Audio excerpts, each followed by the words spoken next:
cousin that a lot of people thought was crazy growing up, but he was very, very smart.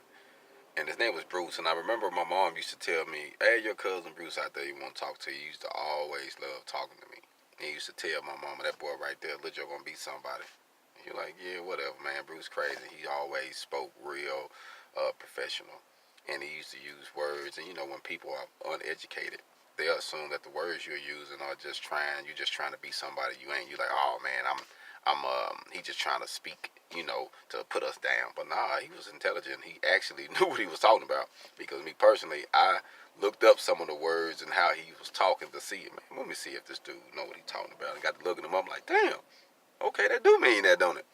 So, but anyways, he really respected me. And I remember I got sick one time, and I had appendicitis. So I went to the hospital for my appendicitis, and I had to stay there because they had to have an emergency surgery. But I remember before I went, I had told my mom, I said, "Mom, my stomach is hurting." And my mom was like, "Boy, you just got through eating. Ain't nothing wrong with you." I'm like, "Nah, my stomach don't feel right." So I went in and laid down, come back. Mama, my stomach hurting. So my mom, being from the South, you think, "Oh, ain't nothing wrong with you, boy," But she was like, "Hey, I'm going to take you to the hospital, but there better be something wrong with your ass." That's exactly what she said. I go there, they admit me instantly. She started crying like, "Damn, I could have killed my baby." You know what I'm saying? So they said that my appendix had just erupted.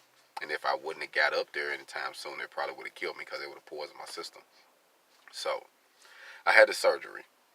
The doctors get done. I finally, come to, and I'm young now. I think I was 12, I believe, 12, 13. And the doctor came in and told me, "Man, you did good, this and this." And the first thing I asked him, I said, "Can I see it?" He looked at me. He was like, "Well, ain't nobody ever asked me that." He was like, "Okay, we're going to go get that for you so you can see it." He went and got it for me, showed it to me, told me about it. Then he said, I said, "Well, can I keep it?" He said, "Nah, I can't let you keep it, but I can." Which I didn't feel to understand this man to come out my body why I can't keep it, but he said it was poison and this whatever. They do studies on it. That's why they want to keep it. But I wonder even to this day, is it a law where you can keep what comes out of you is yours, right? You know what I'm saying? But anyways, my mom told him what I did at the hospital and how inquisitive I was about what was going on with me in this surgery, because it's the first surgery I ever had, and I just had a lot of questions. And he told my mom, he said, "Your son is going to do something because he inquisitive. He want to know. He want to know why things are. He want to know how to do better. He want to know." And I think that's been the main asset since I've been independent, wanting to know, asking questions, um, knocking on doors. You know what I mean? I remember my first friend. Shout out to Chris Walker. I remember coming to our hood in Shady Lane, seeing him standing on his porch and walking over there and saying, "Hey man, my name Lil Joe. What's your name?" I just moved from Denver. You know what I'm saying? And we was friends. You know what I mean? We associate to this day. You know what I mean? Well, I haven't talked to him in a while, but we still homies.